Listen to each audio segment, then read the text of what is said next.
Good evening. My name is Grant Veith. I'm the boys PE teacher at Summit Middle School. I'd like to thank you for taking time to watch my video this evening. And this is going to walk you through some important information for your son for physical education this year.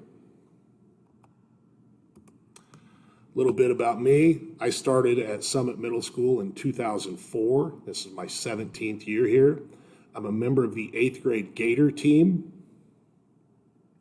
I'm a graduate of Butler University for my undergrad and graduated with a master's degree from Ball State University.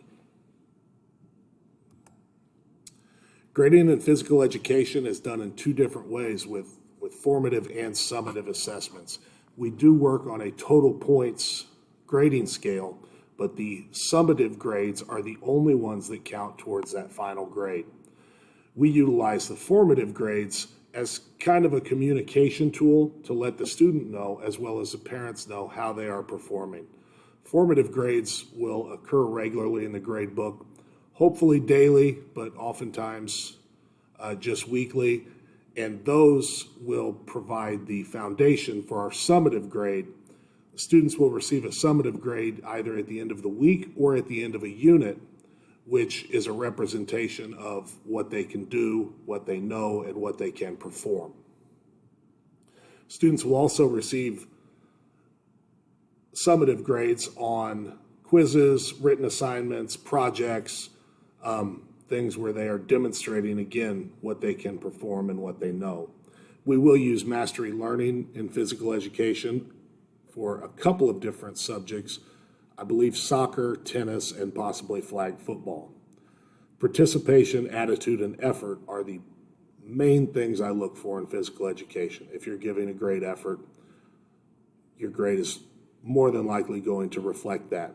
There is a rubric available for the way that we evaluate. It is on Canvas under Files. We will be reviewing that with your son, and he should be able to find it for you should you have further questions. The locker room. Each student will be issued a locker for PE. In that locker, you'll keep your gym clothes. We ask that students change clothes for class, have shorts, their Summit PE shirt, and athletic shoes. 8th graders will keep their locker for the entire semester. 6th and 7th graders are on 6-week rotations. 7th graders will maintain the same locker through each rotation.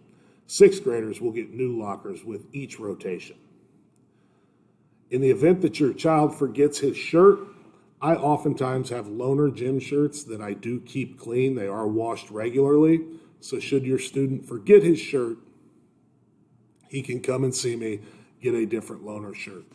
One of the main reasons we ask students to change clothes is their safety. In the event that we go outside, should a student fall down in wet grass, or should a student get a grass stain on their clothing, that way it's not on the clothes that they wore to school. Also, hygiene is relatively important for young men at this age. Students who choose not to dress for PE, the first one is a warning. The second results in a parent contact where I will typically send you an email. The third will result in a lunch detention where your student, instead of going to lunch and sitting with his friends, will be going to a different area to eat his lunch. The fourth is a discipline referral. By the time we get to 4, it's usually the student is just refusing to meet the expectation. It doesn't happen often. With COVID-19, it produces some new challenges. We will make an effort to promote social distancing as much as possible. We will rotate students through the locker room in smaller groups. Students will not need to wear a mask during activity.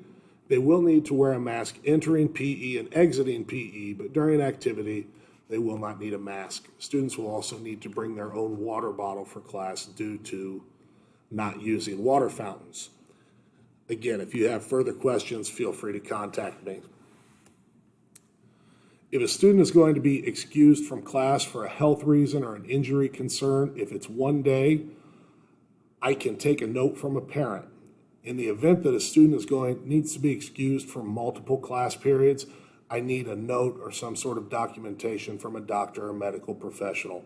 Being on a block schedule, we only have so many periods where we're able to evaluate your student, and we like to get the most accurate representation we can.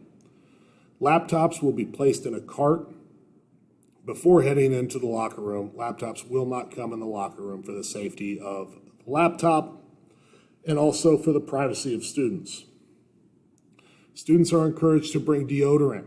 As young people, deodorant is encouraged.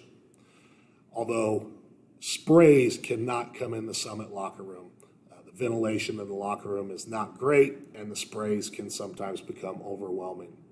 The main thing we ask of our students is to adhere to and demonstrate our SOAR principles, being safe, organized, accountable, and respectful. If you are meeting the expectation in those 4 areas, you're probably going to do quite well. Here's my contact information. The easiest way to contact me is via email. I do my best to get back with you within 24 hours, as well as the school's phone number should you need to contact me. I look forward to a great year, a challenging year. We're facing some new situations we've never dealt with before, but by working together, I think we can make it a successful experience for all involved. Thank you.